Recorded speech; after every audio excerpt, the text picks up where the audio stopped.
What's going on, everybody? John Eric Paulai here with My MMA News, and today's guest will be fighting Bassil Hafez at UFC Vegas 84. That fight date is January 13th. Joined today by Preston Parsons. Preston, nice to see you, man. How you doing? I'm doing pretty good. It's good to be on here. So you get the opportunity, right, to come out in the first stage here of 2024. First, if I'm not mistaken, the first UFC card of 2024. Just how excited are you to get to kick off the new year in a big way? I'm excited to be on one of the first cards of the year. I'm just excited to get back to it. I'm excited to show what I've been working on, show the improvement of my skills and my all-around game. So I'm excited all around for this fight. And it's getting closer. The closer it gets, the more and more exciting I get. And for you, I want to just back up for one brief moment. Just your last fight, split decision loss. I mean, just, how angry and frustrated are you about that? Because it puts fighters in, one judge scores it the other way, changes the complete narrative of a career, really, sometimes. You puts fighters in a lot better situations getting those wins. And I see it time and time again that those split decision losses for the fighter, it really could be devastating and frustrating for people. That means a lot to me. We were actually just talking about that at the gym the other day. That's half of my pay. I should have finished the fight. I had multiple opportunities where I should have probably been a little bit more patient. I probably should have just stayed on top, kept control. But I'm a finisher. Like, I like to finish fights. I don't like being boring. I can hear the crowd. The crowd always motivates me. So when I hear them I hear the boos from a slow fight, I want to pick it up. I want to get a finish in these fights. So I think that if I wasn't searching for the finish so much from the top position, and if I just was more patient and stayed on top, that I definitely could have won that fight. I think that I won the first and the third round, and I've watched that fight a couple times since. But again, I should have finished the fight, but it does suck because that's a difference in half of my pay, and this is my living. I have the gym, but the gym kind of just helps to pay bills. So the fighting is my living. So it sucked going home with half the money that I should have. And I was going to say, not only half the money, but if I'm not mistaken, right, this is going to be fight number 4 in the UFC. Usually those entry-level contracts are 4 fights. Being at 2-1 coming to this one puts you in a lot different spot. Even if something were to go wrong, a lot of fighters 2-2 usually advance on to another contract. This kind of puts, you could say, pressure against you. I was going to say, do you feel any pressure coming in this fight with that 1-2 record now because of that split decision loss? Yes, absolutely. And I've talked about that too with my coaches. And if we're just being honest, I need to win this fight. I need to go out there and do the best I can. I think if I put on a great show and I fight to the best of my abilities, that I will get re-signed. If I win, it'll 100%. I think I'll be re-signed. But I need to go through these guys. I need to beat these guys in the lower ranks of the UFC because I want to get a number next to my name. I've been in the UFC for 2 years now, and with the hand injuries and I had 2 surgeries on my hands, that kind of made it to where I've only fought once a year. But I was expecting to be a lot further along in my career in the UFC by now. So talk about those hand injuries for a moment too, just how difficult it's coming back from those. And do you think maybe you have that all under control now, or is that maybe a possibility of something, hopefully not, but maybe long-term problems with that as well? Because I know I've seen fighters too where that might be a reoccurring thing. I definitely don't punch the bag bare fist anymore. I used to do that sometimes just to practice being practical in fights and stuff, and just to make sure I'm hitting with the 2 big knuckles, the proper ones. But I don't think it's going to be an issue moving forward. When I broke my hand in the D-Rod fight, it was a tendon, or I guess it wasn't a break. It was some tendon and ligament damage inside of my knuckle. It just burned, and I couldn't punch at all. I couldn't really move my hand that well. And then with the Elder fight, I was actually had a broken hand. But going in before the fight, when Tate was taping my hands, he asked me how I liked them, and I said, just make them nice and thin for me. And I don't say that anymore. The last fight with Giles, I landed a ton of strikes, and my hands held up just fine. I just have to make sure I put a little extra gauze and tape on there to protect them. All right, well, I'm glad that that's all under control now. Let's talk UFC Vegas 84 now here a little bit. Fight camp, it's going on right now. At the time we're recording this, fight night is about a month away, so obviously a few more weeks of preparation still. But how's camping going? Camp's been good. It's been very focused. I've actually put in a good routine. I've set a good schedule for myself, which is something I've struggled with in the past because I own a gym. So I'm at the gym all the time. That is my job. I'm there in the morning, Monday through Friday, nighttime, Monday through Friday, the mornings on Saturday, Sunday. So every single day I'm there. So there's constantly me working, but I've changed direction in the sense that my training schedules are structured and there's meaning behind them. It's not me just working out, breaking a sweat 6 times a day. Every single training session is hard and there's a purpose behind it. So that has been a big change inside of my fight camp for this one.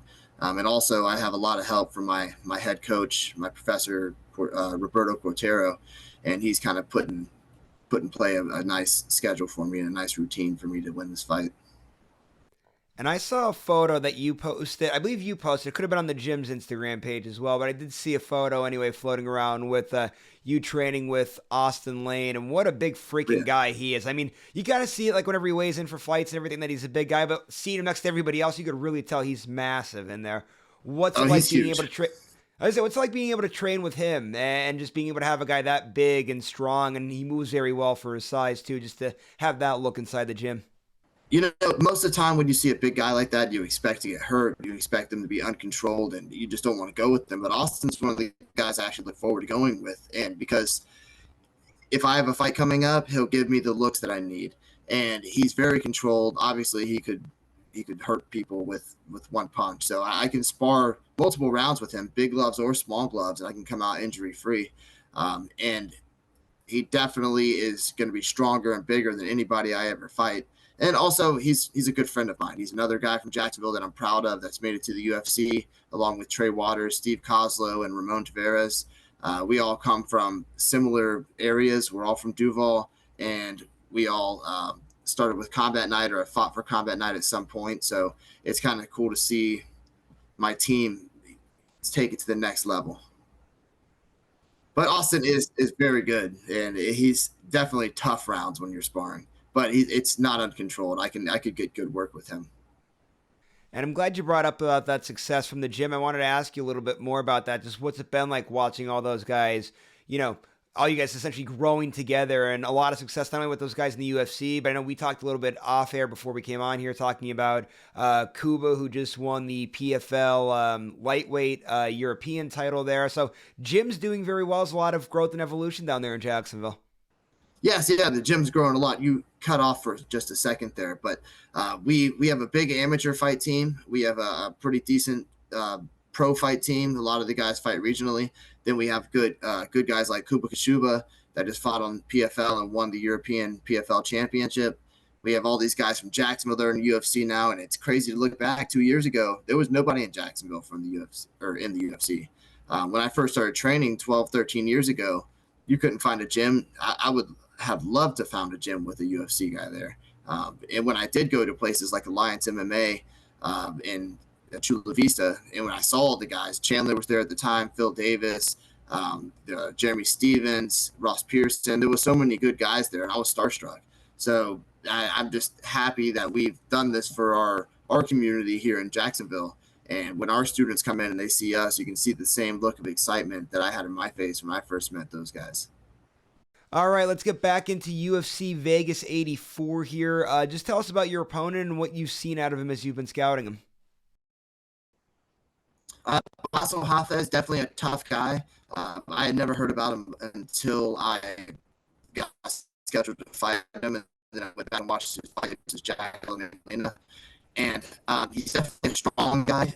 That's the main thing I see. He's a great grappler. He's very strong. He's tough. But I definitely think that I'm better in pretty much every area. I think I'm a better grappler. I think I'm a better striker for sure. I think that I'm better jiu-jitsu.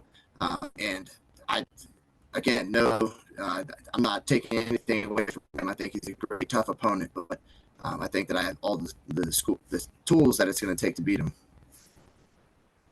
And if you are indeed to get that win, I got to ask, is the plans for the future here to sign with the UFC? I know we talked earlier about what that split decision loss and what that kind of does for you, putting that weird spot being 1-2. Obviously, you get a win here that puts you 2-2. We've seen a lot of 2-2 fighters get the next contract. Is that the plan, indeed, to sign with the UFC after this fight? 100%. The UFC, in my opinion, is the best organization there is. I consider it the NFL of MMA. The treatment I get when I'm at the PI is just second to none. The Icon meal started getting sent to my apartment, and that's saving me a ton of money on groceries, and it's helping me to actually get in shape and to do things right for this camp. So I 100% plan on re-signing with the UFC, and I 100% plan on winning this fight to do so. And you mentioned with the PI, I didn't realize. So I thought for those meals with the PI, you actually have to be in Vegas. There's a way to do it when you're not even there because you're obviously in Florida. When you're 6 weeks out from camp, they send you meals. Starting 6 weeks out from your fight, they'll send you meals for, I think, 4 meals a day. They send in a big box with like some dry ice. And I'm not exactly sure how they keep them cold, but they come frozen, and I'm pretty sure they're coming from Vegas too. Well, that's pretty interesting there. I didn't realize that they were able to do all that stuff. That's great stuff to know. And the UFC does obviously a lot of great stuff for their athletes. It's actually top-notch organization there.